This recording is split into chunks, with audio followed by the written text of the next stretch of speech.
The 2024 presidential candidate Donald Trump has appeared back in court. A federal judge is now considering when to start his trial relating to charges he mishandled classified documents and national security secrets. From a campaign visit to the Texas border to a federal courtroom in Florida. Friday, former President Donald Trump sits for yet another hearing.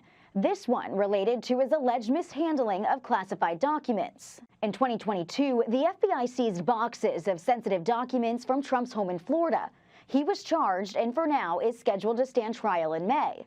But Thursday, Trump's lawyers, who've said the trial should be held after the election, provided an alternative date, suggesting starting August 12th, while special counsel Jack Smith asked for a July 8th start date. If he has to go on trial for one of these federal cases before the election, they'd rather it be the Mar-a-Lago documents case than the case about the 2020 election. His federal trial on his alleged attempts to overturn the 2020 election is up in the air.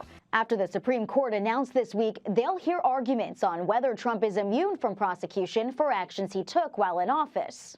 If you don't have immunity for a president, you will not be able to function properly. You will not be able to do the right thing for the country. In addition to the federal case, Trump also faces state charges in Georgia for election interference. However, on Friday, a judge there is hearing arguments on whether to remove the lead prosecutor, which would throw that entire case into question.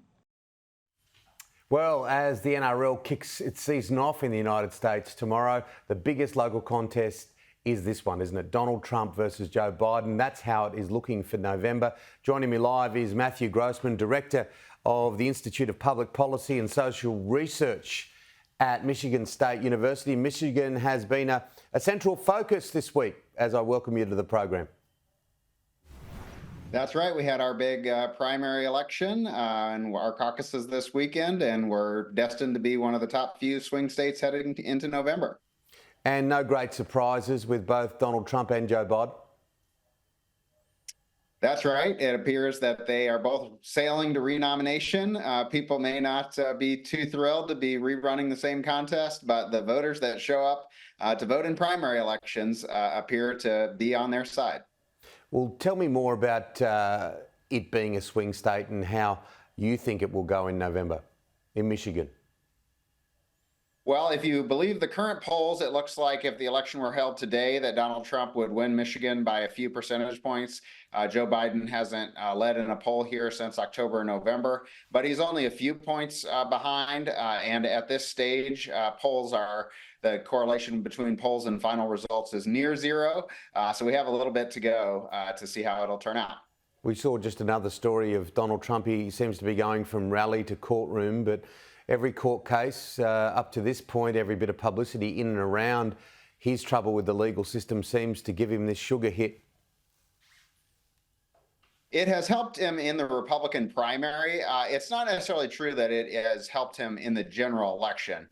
There are voters that are still wary of President Trump and mention the court cases, but there are more voters this time than in 2020 who also have problems with Joe Biden. So a lot of voters will have to choose between two candidates that they're not too fond of. Ironically, from a Democratic perspective, many other candidates that have been mentioned, not Joe Biden, would actually beat Donald Trump if you believe the polls. Well, it's hard to see what would happen before they actually started to enter the ring and be better known and get those negative attacks. But certainly, for example, in our state of Michigan, the governor, Gretchen Whitmer, has maintained approval ratings that are 10 to 15 points higher than Joe Biden. So she would certainly start out with a plus here in Michigan. And also a big story this week, Donald Trump disqualified from the Illinois ballot. We're still waiting on the Supreme Court to finalize their opinion on that Colorado case. And we expect that they will end up ruling in a way that would also affect rulings in other states like Illinois. So I'm not sure that it will end up the way that they made the decision this week. Trump's a pretty wealthy guy, but he's got some heavy bills, doesn't he? Like when you look at this $454.2 million judgment in the New York civil fraud case, there are some of his supporters rallying around to try and get a GoFundMe page. Apparently, it's about $1 million so far, which would about pay the interest of where the debt is? The bills are adding up, and he's actually asking the Republican Party to help fund some of his defense.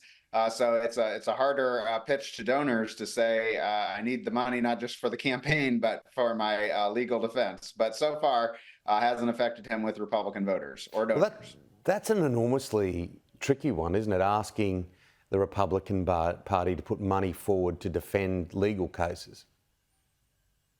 It is, but when you compare it to, say, 2016, when Donald Trump had a severe fundraising deficit against Hillary Clinton, this year it's looking like a modest deficit against Joe Biden. So he'll have to spend more of it on the legal cases, but he's still expected to have plenty of money to contest the general election. Mitch McConnell stepped down as Senate leader, stepping down? That's right. There's a battle between three guys named John, and then we're got other folks coming in that get the support of Donald Trump to try to be the next leader in the Senate. But Mitch McConnell certainly leaves a long legacy of both success and failure in leading the Republican Party. And a contrast to the House of Representatives, where we've been through quite a few different leaders. Mitch McConnell's outlasted quite a few. Certainly has. Matthew, thanks for coming on the show. Thank you.